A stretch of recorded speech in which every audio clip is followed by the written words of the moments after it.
Gold trusted gold buyers మీరు తాకట్టు పెట్టిన బంగారాన్ని విడిపించి ఈ రోజు ఉన్న మార్కెట్ ధరకు కొనబడును.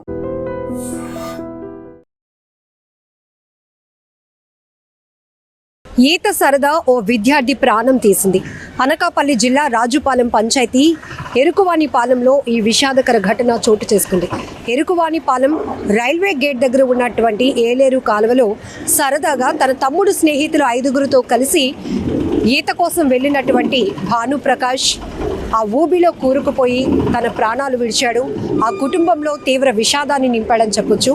నిన్న 10th రిజల్ట్స్లో కూడా 475 మార్కులు సాధించినటువంటి ఆ విద్యార్థి ఆ సక్సెస్ని ఇంకా ఫీల్ కాకముందే ఇలా విషాదం నెలకొనటం మరింత శోకసంద్రంలో ఆ కుటుంబం మునిగిపోయింది.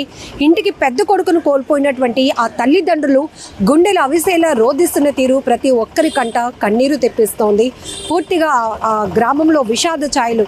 నిన్నటి వరకు తనకు వచ్చినటువంటి మంచి మార్కులు ఏవైతే ఉన్నాయో దాన్ని అందరికీ చెప్తూ ఫ్రెండ్స్తో బాగా సెలబ్రేట్ చేసుకోవాల్సినటువంటి ఆ సరదా మూమెంట్లోనే నిన్న తన తమ్ముడు స్నేహితులతో కలిసి 5గురితో కలిసి భానుప్రకాష్ ఆ ఊబిలోనికి వెళ్ళి కూరుకుపోయాడు. సరదాగా ఈత కొట్టి వచ్చేద్దాం అనుకున్నాడు, అదొక సరదాగా ఫీల్ అవుదాం అనుకున్నాడు. కానీ సరదా కాస్త నిర్లక్ష్యం వల్ల అలాగే నెగ్లిజెన్సీ వల్ల అది విషాదంగా మారిపోయింది, తన ప్రాణాలే తీసేసింది.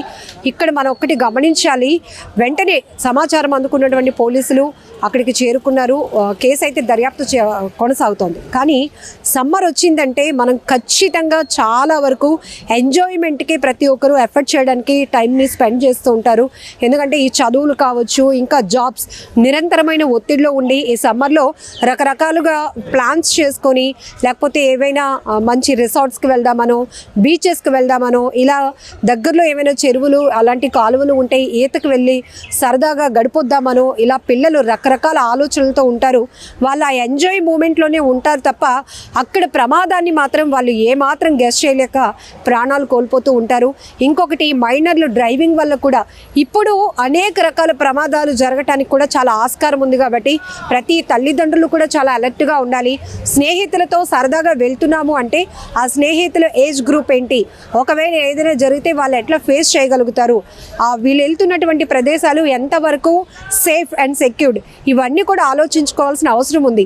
ఎందుకంటే ఇప్పటి వరకు పాపం చదివాడు, ఎగ్జామ్స్లో పాస్ అయ్యాడు, మంచి మార్కులు వచ్చాయి, ఏదో రిలీఫ్గా రిలాక్సేషన్ కోసం ఫ్రెండ్స్తో వెళ్తున్నాడు అనే ఆలోచనతో తల్లిదండ్రులు కాస్త ఫ్రీడమ్ ఇవ్వడం కామన్, అది మనం చూస్తూనే ఉంటాం. కానీ ఎక్కువ శాతం ఈ వేసవి కాలంలో సరదాగా ఈతకు వెళ్ళి మునిగిపోయిన వాళ్ళు, బీచ్కి సరదాగా వెళ్ళి ఫ్రెండ్స్తోనో ఫ్యామిలీతోనో ఇంకాస్త లోతుకు వెళ్ళి ప్రాణాలు పోగొట్టుకున్న ఘటనలు కూడా మనం ఎక్కువగా చూస్తూ ఉంటాం. అలాగే సైకిల్ నేర్చుకుందామనో, బైక్స్ నేర్చుకుందామనో, కార్ డ్రైవింగ్ నేర్చుకుందామనో ఇట్లా కొంత అత్యుత్సాహం వల్ల కూడా తమ ప్రాణాలు పోగొట్టుకున్నటువంటి సంఘటనలు కూడా చాలా ఉంటాయి. కాబట్టి ఈ సమ్మర్లో ఖచ్చితంగా చాలా ఎఫర్ట్ఫుల్గా టైంని ప్లాన్ చేసుకోవాలి. చేసే ప్రతి పని కూడా వాళ్ళకి యూస్ఫుల్గా ఉండేలాగే ఉండాలి తప్ప వాళ్ళ ప్రాణాలకే ముప్పు వాటిల్లే విధంగా ఉండకుండా చూసుకోవాల్సినటువంటి అవసరం కూడా చాలా ఉంది. ఇప్పుడు అనకాపల్లి రాజుపాలెం పంచాయతీలో జరిగిన విషాదకర ఘటనతో ఒక్కసారిగా ప్రతి ఒక్కరూ ఉలికి పడ్డారు.